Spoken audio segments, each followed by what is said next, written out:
അപ്പോൾ ഇന്ന് കുട്ടിയുടെ കടയിൽ നിന്ന് വന്നപ്പോൾ കുറച്ച് നട്ട്സും പിന്നെ 2 പാക്ക് പാൽപ്പൊടിയൊക്കെ ആയിട്ടാണ് കേട്ടോ വന്നിട്ടുണ്ടായിരുന്നത്. അപ്പോൾ ഞാൻ വിചാരിച്ചു ഇതിങ്ങനെ വെറുതെ എടുത്ത് കഴിക്കാൻ വേണ്ടിയിട്ടായിരിക്കുന്നു. അപ്പോൾ പറഞ്ഞു അല്ല, നമ്മൾ ഇത് ചൂടാക്കിയിട്ട് പൗഡർ ആക്കി വെക്കുകയാണ് ചെയ്യുന്നത്. എന്നിട്ട് ഇങ്ങനെ നമ്മൾ ആവശ്യത്തിന് ഇങ്ങനെ അതിന്ന് എടുത്ത് കഴിക്കുകയാണെന്ന് പറഞ്ഞു കേട്ടോ. അപ്പോൾ ഒരു സൈഡിൽ ചൂടാക്കുന്നതും നടക്കുന്നുണ്ട്. പിന്നെ ഞങ്ങളിങ്ങനെ ഇടയ്ക്കിടയ്ക്ക് ഇങ്ങനെ വായയ്ക്ക് കുറിക്കാൻ കൊടുക്കുന്നുണ്ട് കേട്ടോ. പിന്നെ കുട്ടാടൻ പറഞ്ഞു മക്കളോട് നമ്മുടെ പിസ്തേൻ്റെ ആ തൊലി ഉണ്ടല്ലോ അതൊക്കെ ഒന്ന് കളഞ്ഞു വെക്കാൻ പറഞ്ഞു. അപ്പോൾ അബി എന്ത് ചെയ്യുക അതിൻ്റെ തിരക്കിലാണ് കേട്ടോ. അപ്പോൾ ഫസ്റ്റ് തന്നെ നമ്മുടെ കാഷ്യൂനട്ടാണ് ചൂടാക്കി എടുക്കുന്നത്. പിന്നെ അല്ലു ആണെങ്കിൽ അവിടെ എന്തൊക്കെയോ കളിയിലിരുന്നു കേട്ടോ. ടി വിയുടെ അടുത്താണെന്ന് തോന്നുന്നു. ഞാനാണെങ്കിൽ ഇങ്ങനെ ക്യാമറ എടുത്തുകൊണ്ടിരിക്കുകയാണ്, അതിനും വേണമല്ലോ ഒരാൾ. അപ്പോൾ എന്തായാലും ഇന്നത്തെ കുക്കിംഗ് വീഡിയോ കുട്ടാട്ടൻ്റെ വീഡിയോ ആണ് കേട്ടോ. കുട്ടാട്ടനാണ് കിച്ചണിലുള്ളത്. കുട്ടാട്ടൻ മാത്രമല്ല മക്കളും ഉണ്ട്. അപ്പോൾ ഫസ്റ്റ് നമ്മൾ കാഷ്യൂനട്ട് ചൂടാക്കി, പിന്നെ രണ്ടാമത് ബദാം, പിന്നെ ഇപ്പം ഇട്ട് കൊടുത്തിരിക്കുന്നത് കടല, തോലില്ലാത്ത കടല ഉണ്ടല്ലോ, അങ്ങനെ അതൊക്കെ ചൂടാക്കി എടുത്തു. അത് കഴിഞ്ഞേരം പിന്നെ നമ്മുടെ പംകിൻ സീഡ് ഉണ്ടല്ലോ അതാണ് ഇട്ട് കൊടുത്തിരിക്കുന്നത്. ഇതെനിക്ക് തോന്നുന്നു നമ്മുടെ മുടി വളർച്ചയ്ക്കും അതേപോലെ നമ്മുടെ സ്കിന്ന് ഗ്ലോ ആവാനൊക്കെ എത്രയോ എന്താ പറയുക, എല്ലാവരും ഇങ്ങനെ വീഡിയോ ചെയ്ത് ഞാൻ കണ്ടിട്ടുണ്ട്. ഭയങ്കര ബെനിഫിറ്റുള്ളൊരു സാധനമാണ് കേട്ടോ. പക്ഷേ നമ്മൾ ഡെയിലി കഴിക്കുന്നത് അത്ര നല്ലതല്ല എന്നും തോന്നുന്നു.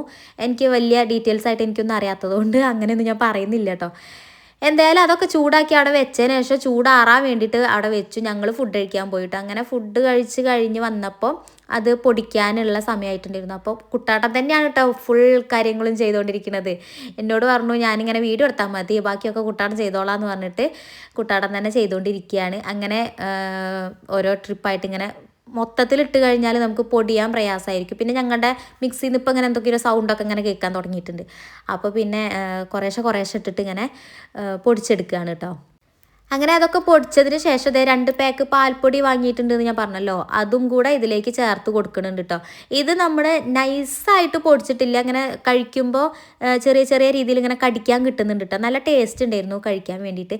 അപ്പോൾ എനിക്കും അല്ലുവിനൊക്കെ ഭയങ്കര ഇഷ്ടമായിട്ടോ. പിന്നെ അബിക്കും ദിയക്കും ഇങ്ങനെ ഈ പൊടി കഴിക്കാൻ വലിയ ഇഷ്ടമില്ല.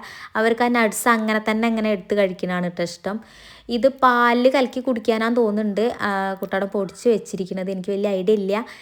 എന്തായാലും നടക്കട്ടെ. അപ്പോൾ അതിങ്ങനെ നമ്മൾ എന്താ പറയുക എയർ ടൈറ്റ് ആയിട്ടുള്ളൊരു ടിന്നിലേക്ക് ആക്കി വെക്കുന്നുണ്ട്. അതിന് മുൻപായിട്ട് ആ പാത്രവും അതേപോലെ ടിന്നൊക്കെ നന്നായിട്ട് തുടച്ചെടുത്തിട്ടുണ്ട് കേട്ടോ, അതിലുള്ള വെള്ളത്തിൻ്റെ അംശമൊക്കെ ഒന്ന് പോകാൻ വേണ്ടിയിട്ട്. അങ്ങനെ ഫൈനലി സ്റ്റോർ റൂമിലേക്ക് അത് കൊണ്ടുവച്ച് ഇപ്പം ഞാൻ ഈ കാണിക്കുന്നത് ഞങ്ങളുടെ ഫസ്റ്റത്തെ ആ ഒരു ഫ്ലോപ്പായ സാധനമാണ് കേട്ടോ. കാരണം ഫസ്റ്റ് തന്നെ പൊടിച്ചെടുക്കുന്ന സമയത്ത് കുട്ടാടെ നന്നായിട്ട് സ്പീഡ് കൂട്ടി അങ്ങ് പൊടിച്ചപ്പോൾ അതിങ്ങ് പേസ്റ്റ് പോലെ ആയി കേട്ടോ. അപ്പോൾ പിന്നെ അത് കുട്ടാടെ ഇങ്ങനെ പാലിൽ കലക്കി കുടിക്കുകയാണ് കേട്ടോ. അപ്പോൾ എന്തായാലും ഇന്നത്തെ വീഡിയോ എത്രയേ ഉള്ളൂ. വീഡിയോ ഇഷ്ടമായാലും തീർച്ചയായിട്ടും എന്നെ സപ്പോർട്ട് ചെയ്യാൻ മറക്കരുത് കേട്ടോ. ബൈ.